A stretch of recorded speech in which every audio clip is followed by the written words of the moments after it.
예, 안녕하세요. 오늘 가정예배 성경 공부 구약 5권의 제4과 이사야 내 죄가 보이느냐 라고 하는 제목으로 우리 말씀 함께 나눠보도록 하겠습니다. 오늘 성경 말씀은 이사야 6장 1절에서 8절까지의 본문입니다. 이 말씀을 중심으로 살펴보도록 하겠고요. 이 말씀을 보면은 하나님의 거룩하심에 대한 환상이 나옵니다. 그리고 이 거룩함과 나의 모습, 그러니까 인간의 죄악된 모습을 비교할 때 우리는 그때야 비로소 우리의 죄에 대한 그 무게와 그리고 내용을 확인할 수 있다라고 하는 것을 중심 주제로 한번 생각해보는 시간 갖도록 하겠습니다. 제가 아까 말씀드렸듯이 오늘 메시지 좌표 보면 이사야 선지자가 등장하는데 오늘 본문의 내용, 이사야 선지자가 환상 가운데에 하나님의 거룩하심을 보게 된 그리고 듣게 된 내용을 이제 중심으로 살펴보도록 하겠습니다. 우리 첫 번째 소제목 거룩하다 거룩하다 거룩하다 라고 하는 제목으로 시작하는데 오늘 본문 중에 말씀입니다. 하나님의 거룩하심에 대해서 이사야가 본 것입니다. 그리고 들은 것입니다. 1절에 보면은 우시야 왕이 죽던 해라고 했는데 이사야가 왕의 죽음에 크게 영향을 받았던 그때에 그 환상을 본 날에 일어난 사건에 대해서 증언을 하고 있는 본문임을 알 수가 있죠. 오늘 아래 보시면은 여기 굵은 채로 몇 분 동안 시간을 내어서 이사야가 본 환상을 그가 묘사한 것과 다른 말로 적어 보세요. 우리 자녀를 둔 우리 부모님들이라면 그 자녀들한테 오늘 본문 이 아래에 있는 6장 1절에서 4절의 말씀을 읽고 네가 이해한 대로 한번 써봐라 라고 한 다음에 우리 본문의 내용을 설명해주고 해석해주는 방식으로 해도 흐름상 좋을 것 같습니다. 이어지는 내용, 이러한 거룩하심을 봤어요. 그리고 어떤지를 천사들을 통해 알게 됐습니다. 그랬을 때의 이사야의 반응이 무엇이었습니까? 주님, 나는 죄인입니다 라고 하는 고백이었습니다. 우리 소제목 두 번째를 보면 살펴볼 수가 있죠. 선지자는 하나님의 거룩함이 얼마나 놀라운 것인지를 이 환상을 통해서 알게 된 것입니다. 하나님의 거룩하심, 하나님의 위대하심을 이 환상을 통해서 알게 되었어요. 하나님의 선이라는 영광스러운 그 기준에 비춰서 나를 바라보고 또한 이스라엘을 바라보니 절망적인 상황 가운데 놓이게 되었던 것입니다. 이사야는 그 격차가 얼마나 컸던지 경외심을 넘어 공포감까지 느낄 정도였습니다. 화로다 나는 죽었도다 라고 하는 말까지 나올 정도로 그는 하나님의 거룩하심과 그리고 자신의 모습, 이스라엘 모습을 비교해서 보았을 때 정말 말도 안 되는 두려움에 사로잡히게 되었던 것이죠. 훨씬 중요한 것은 하나님의 거룩함에 비추어서 보니 나는 망할 존재다 라고 하는 것까지 도달했음을 말씀을 통해서 살펴볼 수가 있습니다. 이것은 이사야가 실제로 죽은 것은 아니지만 환상 속에서 자신이 마치 죽은 것처럼 표현하고 있음을 살펴볼 수가 있는 내용이죠. 이사야 6장 5절 보면은 내가 말하되 화로다 나여 망하게 되었도다 나는 입술이 부정한 사람이요 나는 입술이 부정한 백성 중에 거주하면서 만군의 여호와이신 왕을 배웠음이로다 하였더라 라고 하는 이사야의 고백을 통해서 그가 하나님의 거룩하심 앞에서 어떠한 심정이었는지를 확인할 수가 있는 내용입니다.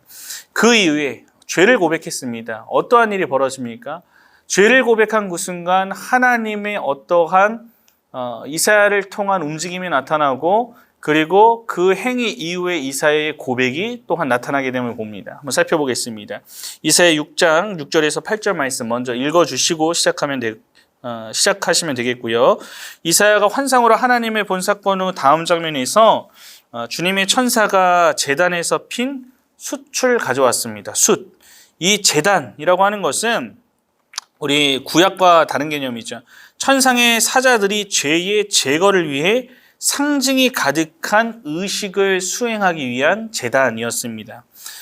그가 죄를 고백하게 되자 하나님이 전적인 은혜로 속죄를 베풀어 주셨음을 오늘 성경에서 확인할 수가 있어요. 이 수치라고 하는 것을 통해서 하나님께서 그를 용서해 주심을 볼 수가 있는데 이사야의 마음속에 죄성을 다룰 만한 이 숫 안에는 아무런 신비한 능력이 이 숫 안에 있거나 그런 것이 아닙니다. 그러니까 숫이라는 것 그 자체에 어떠한 능력이 있다는 건 아니죠. 이 숫은 말 그대로 새빨갛게 단 돌이라고 하는 히브리어 단어의 해석을 볼 수가 있는데 이 자체에 어떠한 주술적인 의미가 포함되어 있다는 것은 아닙니다. 하지만 이것이 나타내는 상징은 무엇이냐? 선지자의 죄가 사해졌다라고 하는 것을 나타내는 상징으로 볼 수가 있습니다. 하나님의 자비와 용서를 보여주는 표지로서 이 숫이 등장하고, 또한 구속이라고 하는 하나님의 좋은 선물로 표시된 상징적인 도구로 볼 수가 있는 것입니다. 즉, 그 죄를 깨닫고 고백하게 되자 하나님께서는 수출 그 입술에 대시며 그의 죄를 용서해 주셨다고 하는 것을 오늘 말씀을 통해서 확인할 수가 있는 것입니다. 즉, 하나님께서는 이사야를 망하게 하려고 그의 죄를 깨닫고 두려움에 사로잡히게 한 것이 아니라 그를 구속하고 그와 관계를 맺고 그 관계를 맺은 것에서 더 나아가 다른 사람을 섬기게 하기 위하여서, 이사야를 사용하기 위하여서 하나님께서 그에게 환상 가운데 임하셨음을 알 수가 있는 것이죠. 이 거룩하신 하나님, 이 거룩하다라고 하는 것은 분리하다, 구별하다라고 하는 뜻을 가지고 있다는 것 또 잘 알고 계실 것입니다. 이러한 내용들을 정리해서 그리스도와의 연결이라고 하는 34페이지의 말씀을 보면은, 우리는 하나님의 모든 속성, 즉 하나님의 거룩하심 속성, 그리고 여러 가지 속성들이 있잖아요. 이러한 여러 속성들을 통하여서 드러나는 그분의 영광스러운 모습의 경외심을 가져야죠. 우리 입장에서도 마찬가지입니다. 그렇죠?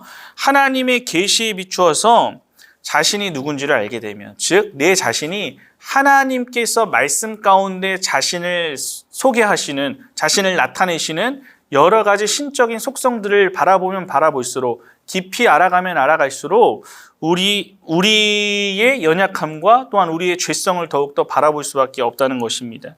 특히 하나님의 거룩하심 앞에서는 우리도 예외는 아니라는 것을 우리가 잘 알고 있죠.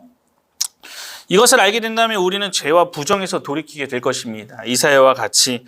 근데 우리는 이러한 은혜를 오늘 우리는 입은 사람들입니다. 우리는 어떻게 입었습니까? 이러한 죄의 용서가 어떻게 이루어졌습니까, 여러분? 신약시대에 사는 우리들은 예수 그리스도의 피 흘리심으로, 십자가의 피 흘리심으로, 죽으심으로 나의 죄가 사하여졌음을, 그분이 친히 대속제물이 되어주셔서 모든 인류의 죄를 사해 주셨다. 하나님께서 구원하시기로 작정한 선택받은 백성의 죄를 사해 주셨다라고 하는 용서함을 받았음을 우리는 알고 있습니다. 우리 이사야의 반응이 어땠다고 했죠? 맨 마지막 6장 8절을 보면은, 그때에 내가 이르되 내가 여기 있나이다 나를 보내소서 하였더니 라고 하는 이 마지막 고백과 같이, 우리도 예수 그리스도의 은혜로 죄 용서함을 받았으니 그 용서함을 받은 내용을 들고 내가 여기 있나이다 나를 보내소서 라고 하는 믿음의 고백이 우리에게도 나타나야 함을 알아야 하는 것입니다. 우리 유얼 스토리 한번 볼까요? 35페이지. 우리 첫 번째 질문 보면, 이사야처럼 하나님의 아름다움과 선함과 권능을 반영하는 것을 목격한 적이 있나요? 그 경험을 통해 어떤 영향을 받았나요? 여러 가지가 있겠죠. 우리 또 가정 안에서 나누시면 좋을 것 같고요. 우리 세 번째 거 볼게요. 이사야가 그랬던 것처럼 우리 자신이 많은 죄를 인식할 뿐만 아니라 하나님 앞에서 그 죄를 고백하고 인정하는 것이 왜 중요할까요? 하나님 앞에서 죄를 고백하는 것은 두 가지의 중요한 의미가 담겨 있습니다. 먼저 하나님 앞에서 나의 죄책을 인정하는 것입니다. 나의 죄악된 모습과 나의 죄책을 인정하는 것. 그리고 심판받아 마땅한 내가 죄인임을 인정하는 행위가 됩니다. 이것은 궁극적으로 고백을 하나님한테 함으로 인하여서 내가 더욱더 겸손해지고 내가 하나님을 의지할 수밖에 없습니다라고 하는 의존적인 고백이 나올 수밖에 없기 때문에 매우 중요하다. 그리고 이것을 고백하고 인정하는 것이 매우 뜻깊은 일이다. 우리에게 나타나야 한다라고 하는 것 알아야 합니다. 우리 넘기면은 다음 36페이지 마지막 생각 볼까요? 죽음이 죄에 마땅한 결과라는 것을 성경 전체에서 분명하게 볼 수 있는데, 특히 바울의 편지에서 가장 명확하게 드러납니다. 죄의 값은 사망이라고 하는 거 우리가 잘 알고 있습니다. 그러나 하나님의 선함과 거룩함에 비추어 자기 죄의 깊이를 깨닫고 죽게 되었다고 이사야는 확신했었죠. 충격적인 깨달음이지만 오히려 그 깨달음이 어떻게 됐습니까? 하나님 앞에 자신의 입술의 부정함을 고백하면서 죄의 용서함을 구하게 되는 결과로 나아가게 됐죠.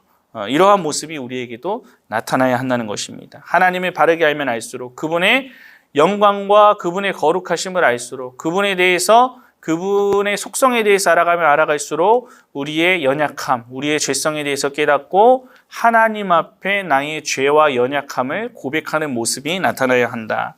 마음 볼까요? 이사야가 깨달은 부정함은 주로 외면이하는 내면, 즉 성품과 관련되어 있습니다.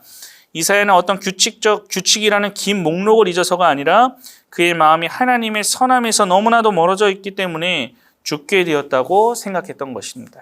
우리가 살펴봤던 내용이고요. 마지막 행동. 내가 여기 있나이다 나를 보내소서라고 하는 이러한 고백, 우리가 교회에서 자주 들어왔던 말씀이고 고백인데 우리는 이보다 먼저 그가 살아계신 주님을 만나는 놀라운 경험을 했음을 봅니다 라고 책에서 정리하고 있습니다. 그리스도로 말미암은 죄 용서함을 우리 모두가 다 누리고 있죠.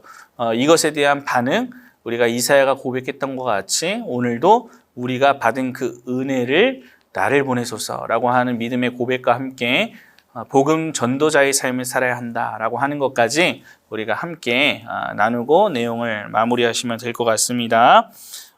하나만 문제 볼까요? 왜 용서를 받으면 하나님의 말씀을 전하는 데 힘이 되고 동기가 부여될까요? 왜일까요? 자신의 죄를 깨닫게 되고 그리고 나의 죄 용서함이 그리스도께서 어떻게 행하심으로 무엇을 성취하심으로 말미암아 이루어졌는지를 내가 깨닫게 된다면은 이것을 전하지 않을 수가 없게 되는 것이죠. 그 은혜를 깊이 있게 그리고 진정으로 누리게 된 자라면 그 내용을 증거하지 않을 수가 없게 되는 것입니다. 그렇기 때문에 우리에게 힘이 되고 동기가 될 수밖에 없는 것이죠. 오늘 이사야의 말씀 이렇게 정리를 해보도록 하겠고요. 오늘 가정예배 제4과 이사야 내 죄가 보이느냐는 여기서 마치도록 하겠습니다. 감사합니다.